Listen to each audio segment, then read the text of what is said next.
HT Smartcast. You are listening to Health Shots brought to you by HT Smartcast. Hello everyone, welcome back to another She Slays Champion story. This week we have an autoimmune disease fighter with us. Preeti Singh is a 45-year-old communication consultant from Delhi. She was diagnosed with a rare disorder called the Guillain-Barre syndrome while she was on a trip in Vietnam. A sudden loss of sensation in her legs and breathlessness coupled with heaviness resulted in a 2-day hospital admission and eventual paralysis. Listen to this champion who not only reversed her paralysis but also triumphed over GBS.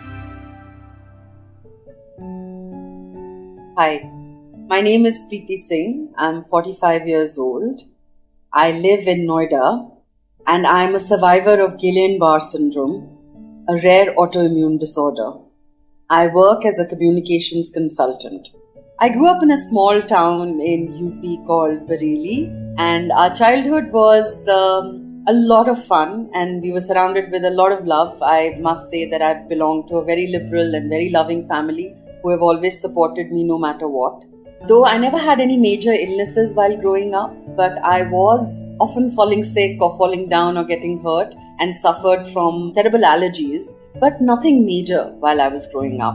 The other thing that also defines my childhood years is the fact that I was sent to a boarding school in Dehradun when I was 12. Growing up in a boarding school was a fantastic experience, especially because you learned to rely on your friends. In those days, we didn't have any Facebook or even telephones that worked. So I would meet my parents only once in a month when they came to take us for outings. So you learn to rely on your support system, which were your friends. You also learn to think on your feet quickly. You learn to deal with problems on your own. You became fiercely independent, which is what I would say that both my family and school did for me in my teenage years, allowing me to be completely independent, to be able to take my own decisions. It also strengthened me as a person. I still remember getting terrible menstrual pains when I was in the hostel and getting colic attacks at the same time that I would get menstrual pains. The pain used to be unbearable. Getting colic attacks, which is actually colitis, in which you would get severe stomach pain along with the menstrual pains that I would always have.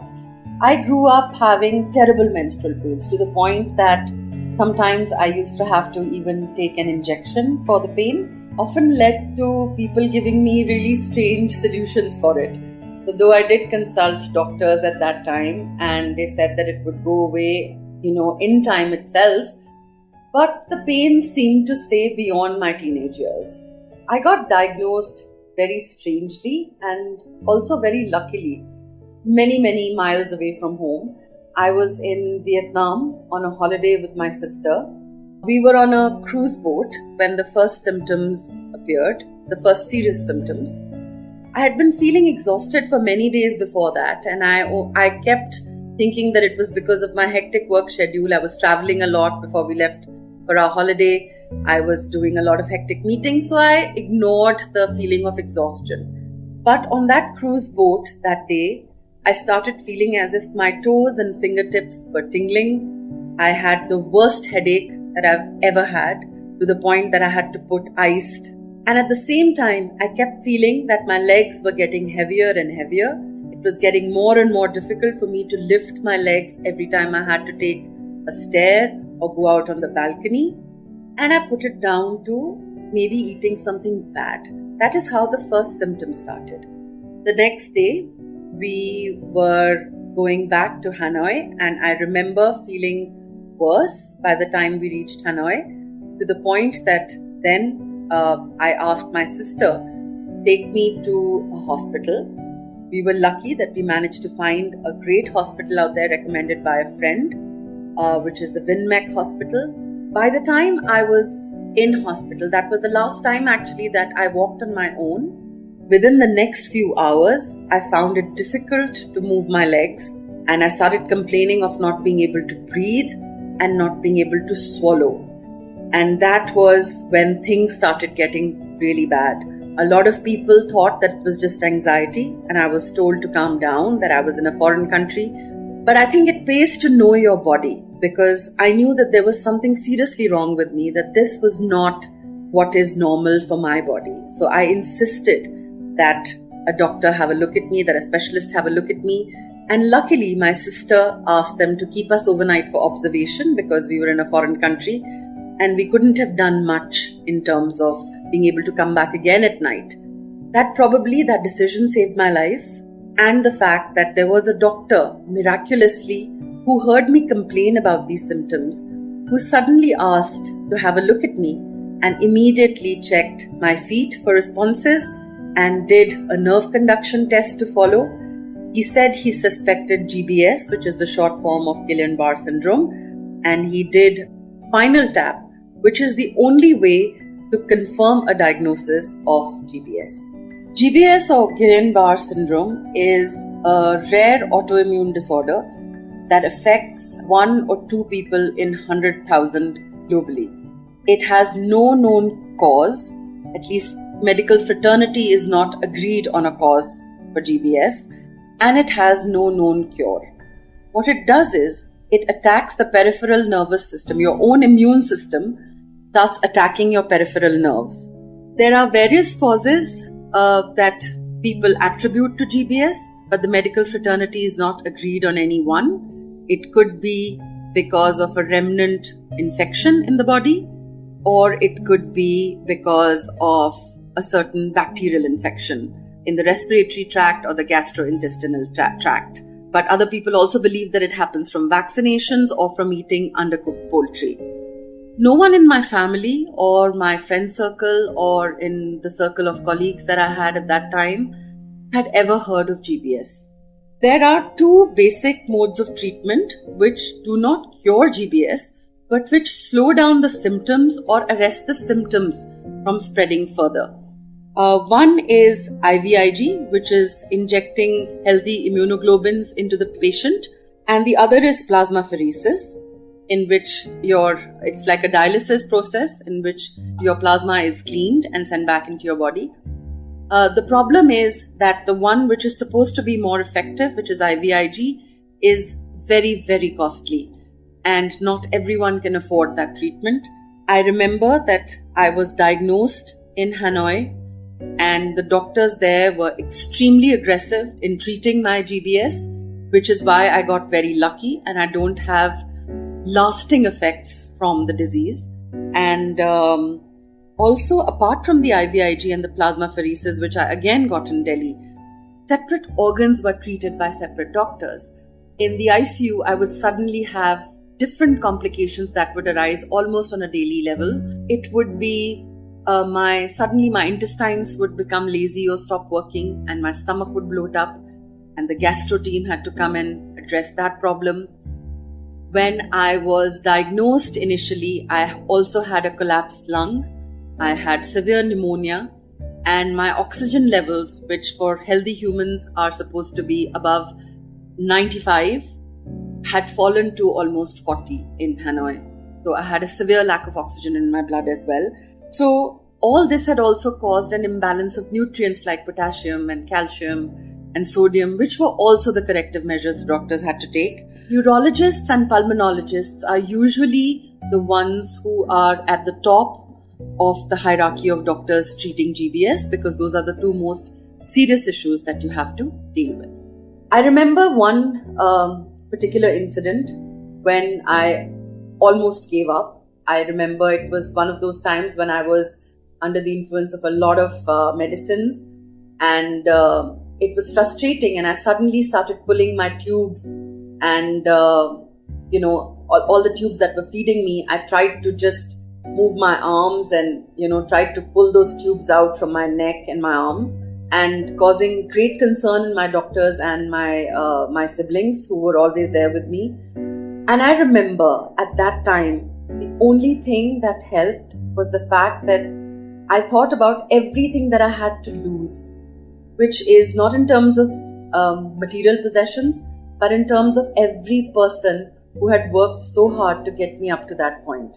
And the other incident that I'd love to share here is something which is very poignant for me. My aunt and uncle, who used to travel every week to visit me in hospital from Chandigarh, had lost their son in the same hospital many years ago. He had fought a 1-year battle, and my aunt came and told me that she had lost one child and she was not ready to lose another. And I remember feeling such a shot of courage go through my veins, looking at her bravery. And I just told myself, that was the day I told myself that I'm never ever going to give up. Just like GBS affects people differently, recovery is also different for different patients. It depends on the kind of medical attention you get, how soon your diagnosis is, and also how well you relate to your caregivers and how hard you work for your rehabilitation. The turning point in my rehabilitation was actually something that my brother said to me. A lot of patients find it very difficult to get off the ventilator. He would tell me every day to breathe longer and longer on my own without the ventilator. And I think that was the turning point in my rehabilitation. I got off the ventilator soon enough, as soon as I was back in the room, in fact, even before I was.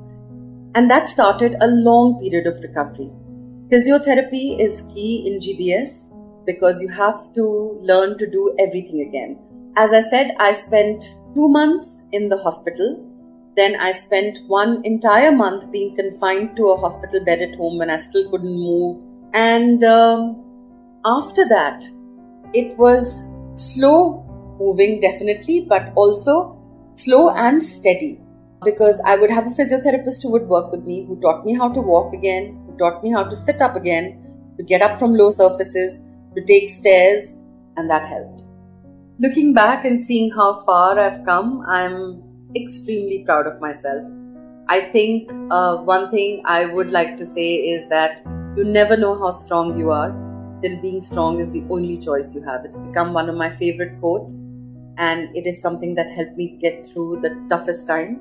And not only am I proud of myself, I am proud of each and every person who cared for me, who gave me hope, who gave me strength.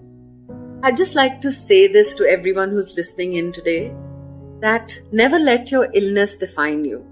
And don't ever let that become an excuse for you not to do the things that you've always wanted to do. It's important to listen to your body because it'll never lie to you. If you really are quiet and listening to your body, it'll tell you that there's something wrong. Don't ignore that voice. It can save your life. Also, be a little patient with the people who are around you, who are taking care of you, because this is one thing I realized, and I hope I'm better at now. Because when you're sick, you have a tendency, of course, to be frustrated, to lose patience, to be angry at yourself, at the world. I will say that find that depths within you, find the depths within you, those reserves of positivity within you that allow you to actually deal with that frustration. Because I think that is one of the things that causes a lot of dissonance when someone is sick. Be positive, be happy. Positivity will win every time if you allow it to, and be kind to yourself. So this was our champ Preeti's story, whose tale has inspired so many women to take charge of their health and prompted early diagnosis for many suffering from GBS. Guillain-Barre syndrome is a rare disorder in which your body's immune system attacks your nerves. It often starts with a weakness and tingling in your toes and feet and can quickly spread, eventually paralyzing your whole body. In its most severe form, Guillain-Barre syndrome is a medical emergency. So we do hope that Preeti's story inspired you and charged you to prioritize your health. This is your host Chhaya Dabas signing off. I will see you next week with another story. And of course, if you too are a She Slays champion or fighter and would like to share your story with us, then write to us at healthshots@hindustantimes.com and let us tell your story to the world. Till then, stay tuned in and enjoy, for we have many stories coming your way. Take care of yourself and keep slaying. Bye-bye. You were listening to Health Shots, brought to you by HT Smartcast. HT Smartcast.